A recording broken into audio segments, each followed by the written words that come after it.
Hi, welcome to the Tabs and Icons Consulting Excel video series. In today's video, we're going to look at the topic Mastering Data Validation in Excel Part 1. My name is Damkaro Izuzu. In this Part 1 of this lecture, we're going to look at 4 aspects of data validation. How to restrict the length of data that can go into a cell, how to restrict it to exact number of values or digits that particular cell or data range requires, and how to restrict a data range to specific items required, as well as list restriction. Now, what is data validation basically? It means restricting the type of data that can be entered into a particular cell in Microsoft Excel or a data range when you are working with the spreadsheet. Now, data validation is so vital that it can actually help to put up the value of your report in terms of report integrity and can assist you in avoiding minor errors that we see every day in the usage of Microsoft Excel. So let's look at the first one, which is length restriction. Now I have these names here. They are hypothetical names, staff names, and ID. And what am I supposed to do? We're told that the staff ID should be between 4 and 6 digits, which means as it is right now, by default, if I put in a figure like this, it's going to take it because it is not validated as at now. But I could be entering this data for my office and I'm working and I need to enter 6 digits and mistakenly I enter 7 digits or 3 digits in some and I won't even notice it.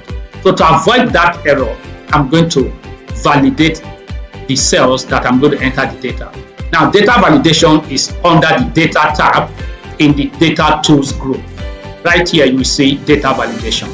Now I can call up the whole of the data validation menu here into one cell and copy it down. Alternatively, I could just highlight everywhere that I want to validate. So all this I've highlighted is where I'm going to enter the values. So I click here and I call up my data validation menu. Now, by default, I'm going to see setting. Now there are 3 headings there that I'm going to speedily rush to explain. By default, you're going to see setting, and under setting you see any value. What that simply means is your selected data range is built to take any value. So it could take a number, it could take a text, it could take an alphanumeric value. But that's not just what I want. I want numbers to be there. There are certainly numbers, but I want to reduce the length to a specific number. So I click text length. And now I'm going to see between. There are a lot of things you can do there. Not between, equal to. I'm selecting between because I'm looking at 4 to 6. So the minimum value that should be there in terms of length before, while the maximum value should be 6. Now, that's all I need to do. That I'm restricting the whole of this selected area to text of length 4 and 6. So I click OK. Now, if I enter this, let's assume I pick this goes, I enter the next person's number, this goes, I enter 6 digits, this goes, and I mistakenly enter 7, 1, 2, 3, 4, 5, 6. Now, this is not allowed. It's telling me that the value doesn't match the data validation restriction defined for this cell. So you can see that just mainly doing this, I have actually checked myself of that error. What if I enter 3 digits? Let me take 3 digits. It's also not good at all. So I've restricted that data range to values of length 4 to 6. Now, when I default, it comes up with this default item saying the value doesn't match the data validation set. But I can decide to change this message, probably to inform user that this value should be between 4 and 6 digits so that they get to know. Now, that is quite optional, the choice is mine. If that is what I want to do, I can highlight the whole of this again, go back to the data validation menu. Now, the shortcut key to call it up is Alt AVV. So I take Alt AVV, it calls up this. Now, this way I am. And I can come here, input message, and then I put in a message that will look like an error message, saying that the value there should be so amount. But I can come to my error alert, and this is the sign I'm saying. Here, there are 3 types of error alert: stop, and then you have 2 other ones, warning and information. Now, what the stop does is that it restricts you fully from moving forward until you've complied with the requirement of that cell. But if you take warning or information, they are friendlier. They can actually inform you that you have contravened, but gives you an option whether you still want to move forward despite your contravention. So if I select warning, for example, and I click OK, now let me enter a value that is beyond 6. Now look at what it's telling me. The value doesn't match, but it's giving me an option. Do you want to continue? So if I select yes, I can still move on despite the fact that I had contravened the requirement of that cell. So if I'm going to select stop, it simply means I cannot continue until I meet up with the requirement. I hope we saw that stop. I'm going to take up that again so that we can understand that better. Now, when it was stop, this is the message, and then I select OK. Now, what does it do? Look at, it's not giving me any option to continue. It's just telling me I have defaulted and I either have to retry or cancel. So the choice is mine, which kind of validation or restriction style I select when I'm building my template. So if I select my template, I would have known, well, I want to create a warning or information, or I don't want any of those, I just want it to stop. Now I go to my alert and I can come here under the message and say test must be between 4 and 6 digits long. I can put this there. Now if I click OK, it means that if I default, that is what I'm going to do. Have I defaulted? Okay, that appeared to be 6 default. Okay, fine. Now look, it's telling me test must be between 4 and 6 digits.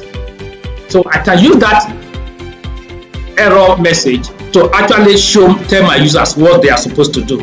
So I've entered the value that is not allowed, and it's telling me test must be between 4 and 6 digits. So if you prepare your cells, and then you can actually go on working without making any mistake. That's how to restrict the length. Now let's go to the next one, which is list restriction. Now what list restriction simply means that I'm creating a list in a particular cell from where users will select from. Now there are times you want to fill a form and the author does not allow you to type your data. It gives you options, and if you fill in that form, one of those options must apply to you. Let's take, for example, you say states of origin. If you fill in the form in Nigeria, we have 36 states plus the Federal Capital Territory, which means if you are provided with those 36 states, you must belong to one of them. Now, how do you create that? Now, I'm filling this form. The first one is my name, so I'm going to fill my name there. My name is Ankarizu. Okay, I fill my name there. And I come to school. I'm applying for a job in Nigeria, and I'm so okay. Search for your school. So I'm going to look for a drop down and pick my school, which means when creating this, the author would have gathered all the schools together. If you are working in Nigeria, you can just download list of accredited universities from the NUC site and place them somewhere, because they're not going to fall from the sky. So for the purpose of this, I have placed some items here. Now these are list of accredited schools. This list is not exhaustive anyway. So I have the list here, and this is where I'm filling my form. So I come here, I call up the data validation menu, Alt AVV. Remember, that's the fast track. I go to setting, and by default I'll see any value, but this time I want to place a list of items there, so I select list. Now the moment you select list, the system is going to ask you where is the source of that list, because that list should be somewhere. So I click here, and in my own case I have the list in a sheet I call data. So I select that sheet, and here I pick up. Now you notice that the last one I have after the last university was others, just in case you have people filling this form who have not attended a Nigerian university. You can give that option to the other. So let me click OK. So when I click OK, it takes me back, and immediately I will see a little black knob here, and when I select that, I will see all the universities that are accredited in Nigeria as the date of this one. So you just look through and then select your own. I schooled in Nigeria and this is my school, so I'm going to select this. Now the next one is sex. Now sex is also a list. I'm going to put a list there. Now if you are filling this form and you are from Nigeria, as of today in Nigeria there are two sexes, male or female. So since there are only two, you don't necessarily have to come here and list them. It's not necessary. If you do, that's fine, but you don't necessarily have to do since there are just two items. If there are items that you yes or no, 1, 2 or 3, A, B, C, or male and female, they type those items directly into the source, separated by a comma. So for sex, I come here and I say male, comma, female. So I'm saying when the items are few, you don't necessarily have to go and select from a list, and I click OK. So the same thing, you see that you already have a male and a female. Now you can do that for state and grade and stuff like that. So that's how to create a validation list.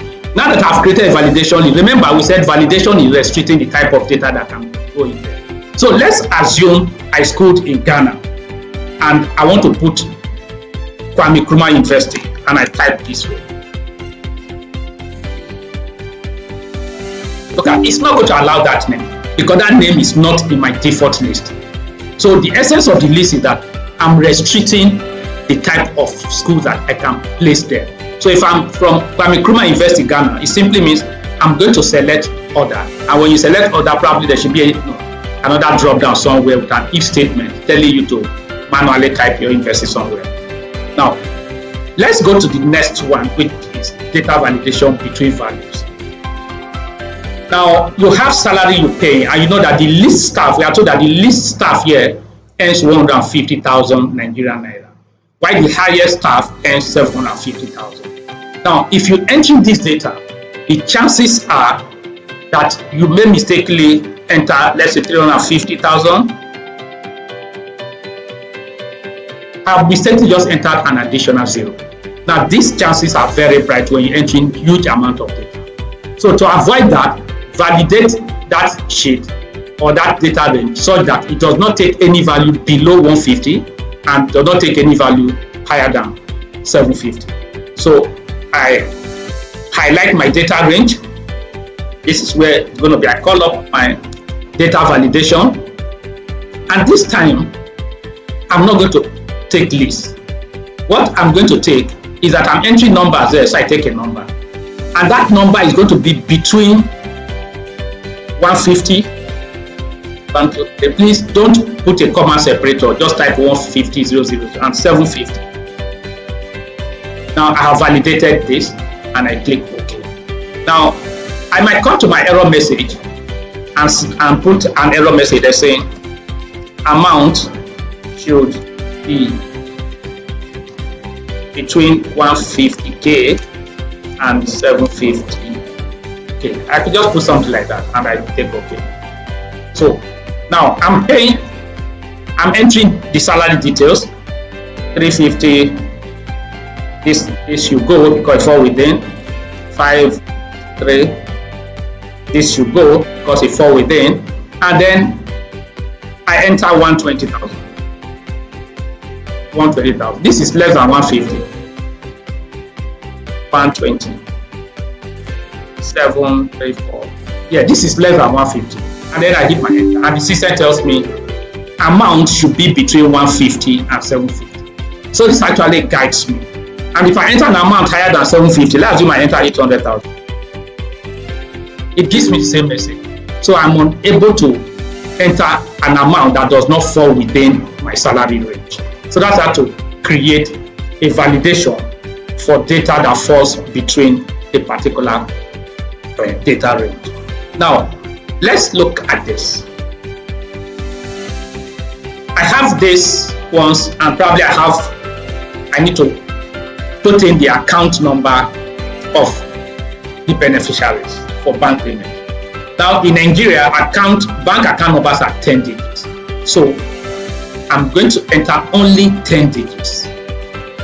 Now if I enter in error an account number with 9 digits, I'm saying that account number will be wrong. I'm not going to accept it.